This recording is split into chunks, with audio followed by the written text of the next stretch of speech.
would now like to invite up Joann Lindenmayer, Associate Professor at the Cummings School of Veterinary Medicine, who will introduce Anne Fleming. Dean Kachiver, I know you just arrived. If you'd like to come on up, you're welcome. Good morning. What a pleasure it is to stand here and hear about the wonderful people who have received this award on this campus.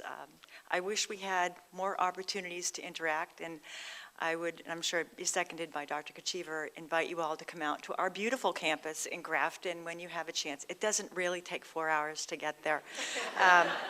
It's just really tough on a Monday morning. I left the house at 6 o'clock. So, but Friday afternoon would be great. So anyway, I want to congratulate everybody else. There are really some really astonishing young people here who have received awards, and I'm also delighted that I can speak to one of those individuals. We at the Cummings School celebrate public service as being service to humans, of course, but we also write that a little bit large, and we include animals of all stripes and spots, and the environment. So when we think about service to the public, we think about service to all of those populations.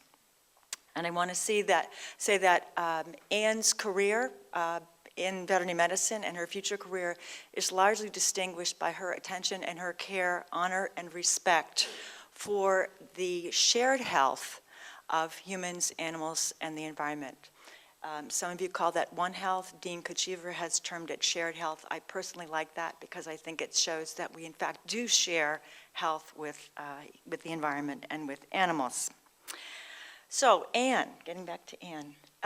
Anne had a very successful career before she came to the Cummings School of Veterinary Medicine, and although she was very successful, we are very glad that she was not satisfied with it, and she decided to bring her significant organizational and political skills to the practice of veterinary medicine. You may not know, but Anne is a student in the combined DVM MPH program, earning both degrees in 4 years, and in that program she has been highly successful and recognized as a leader not only among the women, of whom about 85% of our students are women, but also by the men in the DVM MPH program and in the DVM program as well.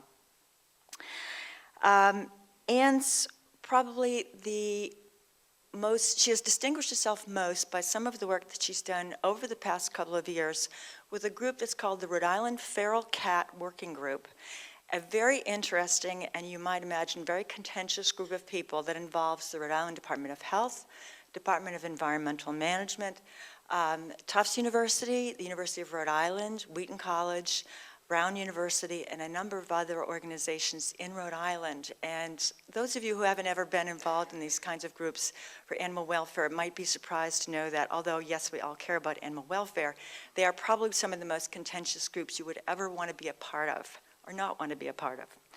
And Anne started off with that group with a project to bring some evidence to the management strategies that we use to prevent and control the explosion of feral cat populations, which benefits not only wildlife, benefits the health of the animals, and also benefits human health. As many of you may know, that cats, now more than dogs, can transmit rabies, especially since we've had the raccoon rabies epizootic here in the Northeast.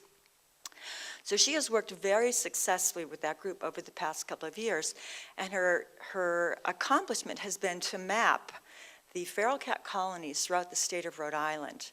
What that has done, she's got this fabulous Google map that she could show you at some later date, but what that has done is it's brought some evidence to an often very heated discussion in the state.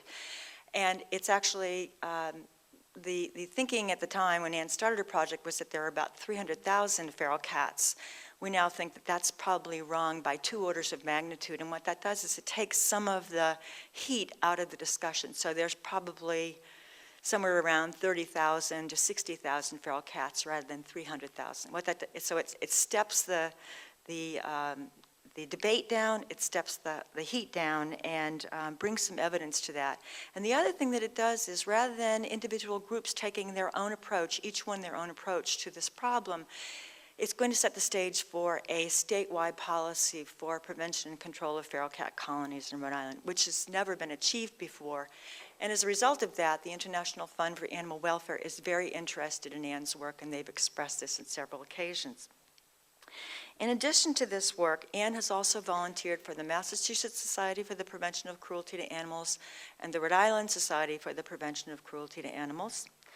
She has worked while she's been in veterinary school for the Delta Society Pet Partners, which helps to work with animals shelter animals that are used as therapy animals for people who have disabilities. She has also worked with Friendship Works and evaluated a program there to help place shelter animals with people who are elderly and disabled. And you can imagine that benefits not only the recipients of that program, but also the animals who are saved then from shelters. And while in her time at Veterinary Medical School, has been the president of the student chapter of the American Animal Hospital Association. She also represents her student colleagues on the Ethics and Grievance Committee. And as I mentioned, she's a model for all students who take the veterinary medical oath, which is to use their knowledge and skills for the benefit of animals, society, and the environment.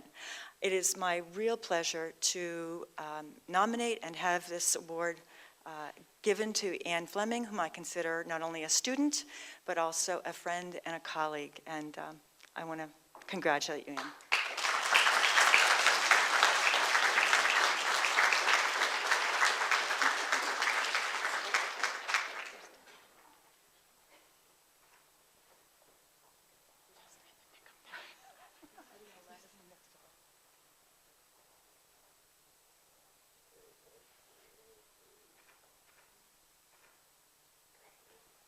Congratulations, Ann.